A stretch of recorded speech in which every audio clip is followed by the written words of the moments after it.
The Woman Next Door is a book that I started kind of imagining around the time when my grandfather died. And I went to stay with my grandmother, and I was quite moved by what it means to be somebody in your later years of life, what it means to have most of your life behind you and very little of it still ahead. And so that was one thing that sparked the creation of characters like Marion and Hortensia. Another thing that sort of sparked, another sort of tinder, that sparked the story was being someone who is living in South Africa and thinking about the question of how do we repair? How do we repair after small things like heartache and disappointment, and big things like apartheid and trauma? How do we repair as a nation? How do we repair as individuals? So I started creating these characters, and I knew they would be opposites in many ways, and a lot of the story would be about how they could find each other, or if they could find each other. So those were some of the things that kind of inspired the story. The book it focuses on many different topics. I think it's also worth saying I don't really come to writing or to literature from a perspective of theme. I mean, I guess in some ways I do, but mostly I come to it from character. So I come to it from character, and then the themes come out of the characters that I find myself obsessed with. So I sort of encountered Hortensia and I encountered a Marion, and as I understood who these women were, I started to understand the kind of themes the story would be dealing with. The story would deal with themes of love, death. The story would deal with themes of disappointment, loneliness. Always the story was going to be dealing with reconciliation, with the big R and with the small r. And the setting is important. It is in South Africa, it is in Cape Town. It is about history, what we face and what we hide from, what we bury, what we pretend, and what we stand up to and acknowledge. So those were the kinds of themes that would come out of these two women in their 80s. Shame, regret. Yeah. In terms of questions about South Africa, I always preface my answer by saying I don't speak as an expert. And I think that's important because one is afforded certain platforms sometimes, and it can occur that you are experting on something that you are not. I mean, I'm not I simply live in South Africa and I have observed what I've observed. Of course, there's some obvious changes that have taken place since '94. It's also important to say that many things that haven't changed, and maybe that's to be expected.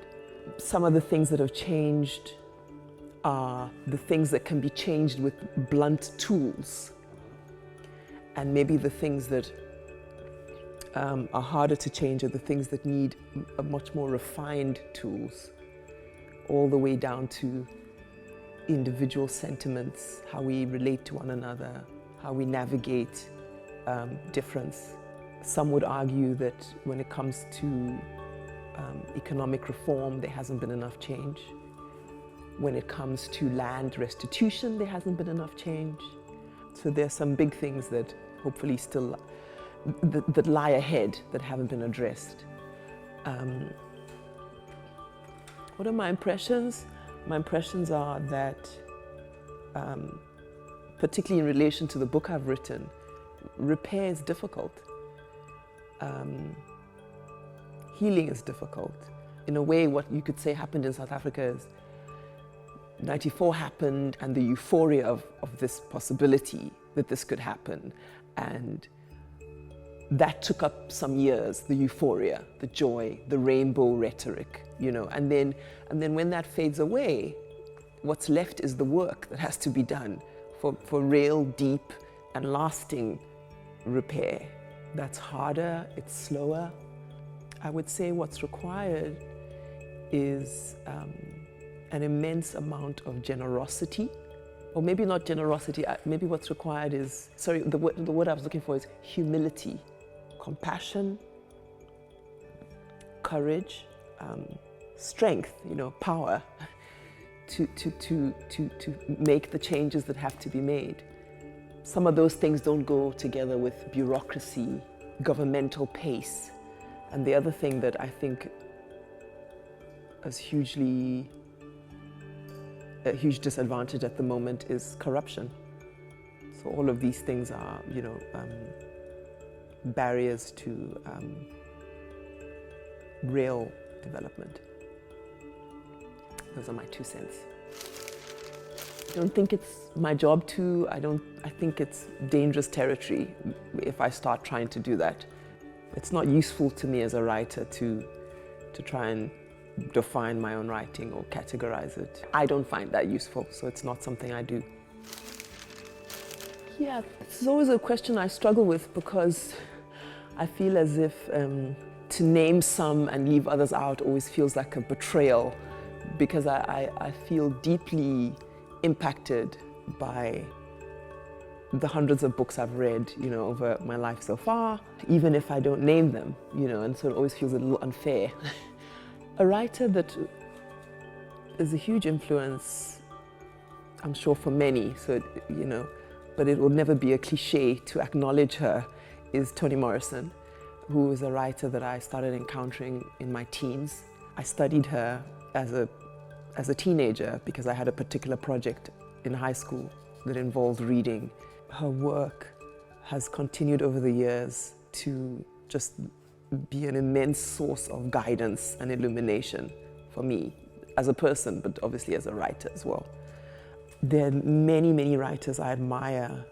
The writers I admire are the ones that I feel are messing with language. There's a strangeness in their work. It's not always easily accessible. It's kind of odd.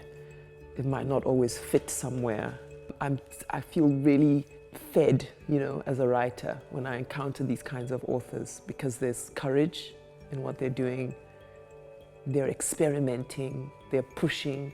So that's the kind of work that is like food, it's sort of, it's sustenance to me and the kind of work I want to do.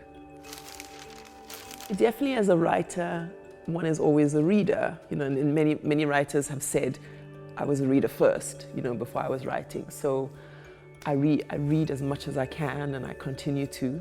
It's just one of the joys of life to be able to read. There's a lot that's exciting, I think, in contemporary fiction. I hesitate to speak with any authority because I feel as if I'm not a student. I don't come to the reading as a student or as a kind of scholar or academic. I come as a consumer. I just love stories, and so I consume as much as I can. Sometimes with no real kind of method to what I'm doing. Somebody hands me a book, or I like a cover of something, or I like the sound of prose.